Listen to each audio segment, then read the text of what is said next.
Ассалаумағалейкум, құрметті көрермендер.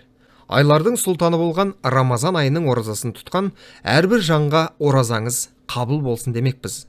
Ал бүгін біз бейнемізді ежелгі заманнан бері өмір жидектері деп аталып кеткен, әрі ораза кезінде әр шаңырақтың дастарханында ерекше көркіне айналған құрма жайлы айтатын боламыз. Негізінен құрма пальмасы адамдардың өздігінен өсіре бастаған алғашқы өсімдік екені белгілі болды. Ал құрманың кез келген тағамды алмастыра алатындығы ғылыми дәлелденген. Мысалға, сіз денеңізге ешқандай зиян келтірместен бірнеше ай бойы тек құрма мен суды ғана ішіп өмір сүре аласыз. Ал араб елдерінде құрма тіпті шөл даланың наны деп аталып кеткен. Құрманың ерекшелігі неде? Егер сіз күн сайын аш қарынға 3 құрмадан жеп отырсаңыз, не болады? Және құрма жемісі кімге зиян тигізуі мүмкін? Арнаны ауыстырмаңыз. Және барлық осы сұрақтарға жауаптарды жіберіп алмау үшін бейнені соңына дейін көріңіздер. Құрманың пайдасы қандай? Табиғат бізді өзінің сыйлықтарымен таң қалдыруды тоқтатпайды. Оның жарқын көрінісінің бірі ол құрма. Құрманың адам денсаулығына пайдасы өте зор. Ол дәрумендер мен минералдардың таусылмас көзі болып табылады. Оның құрамына өсімдік ақуызы, барлық Б дәрумендері, К дәрумені, сонымен қатар кальций, магний, темір және мырыш сияқты маңызды микроэлементтер кіреді. Құрамындағы каротиноидтар мен полифенолдарға байланысты құрма бүкіл ағза үшін барлық зақымданудан қорғаныс қалқаны ретінде әрекет етеді. Сондай-ақ құрмада 23 амино қышқыл бар. Олардың арасында триптофан өте көп. Ол мидың қалыпты жұмысына жауап береді және психиканы реттейді. Сондықтан триптофан жүйкесі жұқарып жүргендер мен жиі стрессті бастан кешетіндер үшін маңызды амин қышқылы болып табылады. Құрмада патогендік вирустар, бактериялар, паразиттер және барлық зиянды микроорганизмдер көбейе алмайды. Сондықтан олар паразиттерге қарсы өте тиімді. Олардың көмегімен лямблиоз бен амебиазды емдеуге болады. Құрма жүкті әйелдердің мәзіріне енгізуге болатын өнім болып табылады. Жемістер түсік түсіру қаупін азайтуға көмектеседі. Жаңа босанған ана үшін де таптырмас жеміс, өйткені ана сүтін көбейтеді. Осы жемістердің арқасында ақыл-ойдың өнімділігі 30%-ға артады. Құрманы тұтынғаннан кейін 30 минуттан соң жоғалған күш пен энергияны қалыпқа келтіруге болады. Құрма ас қорытуды реттейді. Ашытылған сүт өнімдері сияқты құрманың құрамында ішек микрофлорасын қалыпқа келтіретін заттар бар. Ол ерейтін және ерімейтін талшықтарға бай. Олар ішек жүйесіне жақсы әсер етіп, ағзадан токсиндер мен шлактарды тез және тиімді кетіреді. Құрма көзге де аса пайдалы. Ол көздегі шаршауды жеңілдетеді, көру қабілетін жақсартады. Антибактериялық терапиядан кейін дененің қалпына келтіруін тездетеді. Сонымен қатар бұл жемістер антибиотиктерді қабылдаудың кері әсерлерін азайтуға мүмкіндік береді. Құрма қан қысымын төмендетеді, гемоглобинді арттырады, жаман холестеринді төмендетеді, бауыр, бүйрек және өкпе ауруларына көмектеседі. Оларды токсиндерден түбегейлі тазартады. Сондай-ақ цирроздың пайда болу қатерін төмендетеді. Ал аш қарынға желінген кезде ішек пен бауырдағы құрттарды өлтіреді. Ерлерде потенцияны арттырады, сүйектерді, сіңірлерді және буындарды нығайтады. Канцерогендердің түзілуін және ісіктердің пайда болу қаупін азайтады. Қанды токсиндер мен ауыр металдардан залалсыздандырады. Ұйқысыздықты жеңілдетеді. Сонымен қатар шашты қалпына келтіреді. Жылтыр және әдемі көрініс береді. Теріні әжімнен қорғап серпімдетеді. Тырнақтарды нығайтады. Сонымен қатар құрма аштықты тез кетіріп, тойымдылық береді. Сондықтан оларды ұзақ сапарға шыққан кезде алып жүру ұсынылады. Құрманы қандай аурулардан және қалай жеген дұрыс?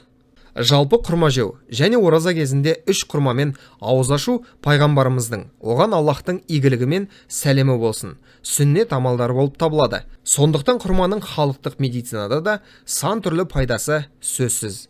Бірінші, қатерлі ісікке қарсы. Құрма ісікке қарсы белсенділікке ие, өйткені олардың құрамында селен сияқты күшті антиоксидант бар. Күн сайын 3 кептірілген құрманы аш қарынға жеу әртүрлі ісіктердің пайда болуына жол бермейді. Екінші, Альцгеймер ауруынан құтқарады. Құрманы күнделікті рационға қосу арқылы сіз қабынудан арыла аласыз және Альцгеймер ауруының дамуына себеп болатын патологиялық пляшкалардың мида пайда болуына жол бермейсіз. Үшінші, бүйрек тастарын шығару үшін. Бүйректегі тастардан құтылу үшін құрманың ұсақталған сүйектері қолданылады.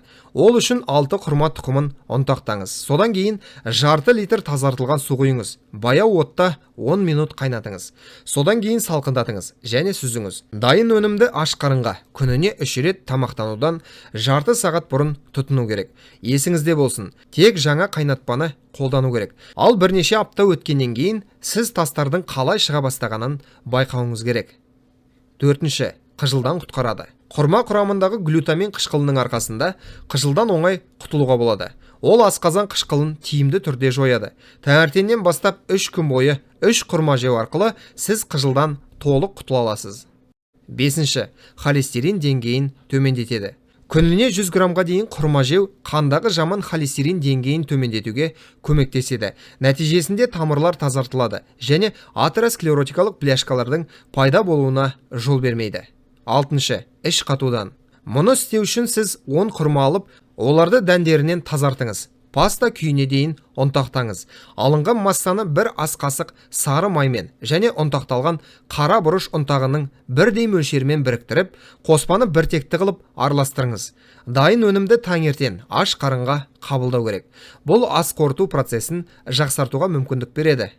7-ші, суық тигенде, құрғақ жөтел және тамақ ауруы кезінде. 10 етті құрма жемісін алыңыз, жақсылап шайыңыз және бөлек контейнерге салыңыз. Жарты литр таза су құйыңыз. Оны табиғи сүтпен де алмастыруға болады. Оны баяу отқа қойып 1 сағат қайнатыңыз. Оттан алып дайын сорпаны сүзгеннен кейін дәміне қарай аздап бал қосуға болады. Дайын сорпаны симптомдар жойылғанша дейін күніне 3 рет 1 стаканнан ыстық күйде қабылдауға болады. 8-ші, анемия кезінде 10 құрма алыңыз, оларды банкаға салыңыз. Үстіне 1 литр гхи майын құйыңыз және 1 шай қасық зімбір, 1 шымшым кардамон мен шафран қосыңыз. Контейнерді жабыңыз және 1 апта бойы жабық жылы жерде ұстаңыз. Дайын өнімді таңертең аш қарынға бір-бірден жеп отыруға болады. Мұндай құрма анемияға, созылмалы шаршау синдромына және жүктілік кезінде таңертеңгі ауруларға тиімді көмектеседі. 9-ші, асқазан ауруларынан. 5 құрмаға 1 стакан тазартылған су құйып баяу отта қайнатыңыз. Содан кейін тағы 20 минут пістіріңіз. Әрі қарай сорпаны суытып, жемістерден тұқымдарын алып тастаңыз. Еттерін ұнтақтаңыз және алынған қоспамен аз мөлшерде қант қосыңыз. Және оған 1 стакан пісірілген ақ күрішті араластырып, дайын қоспаны десерт ретінде жеп отыруға болады. Мұндай десертті күніне 1 рет қабылдау жеткілікті.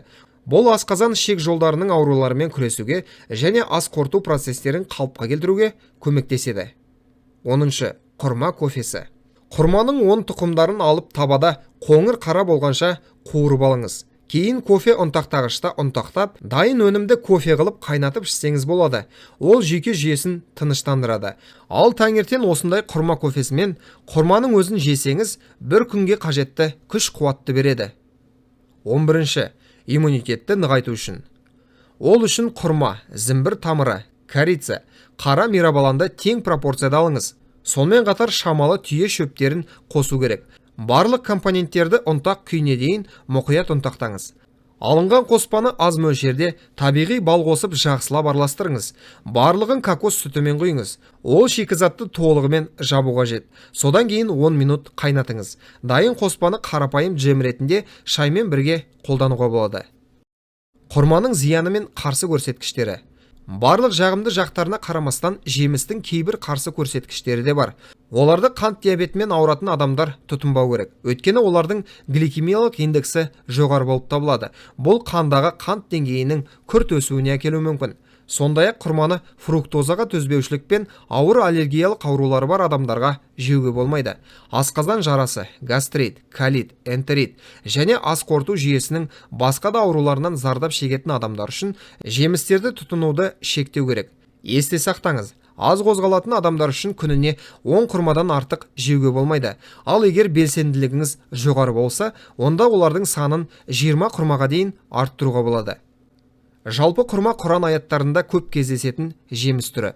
Иман келтіргендерге жәннатта әзірлеген небір дәмді, тәтті астардың ішінде құрмада айтылады. Олай болса құрманың адам баласы үшін екі дүниеде де пайдасы шексіз екендігі сөзсіз болып табылады.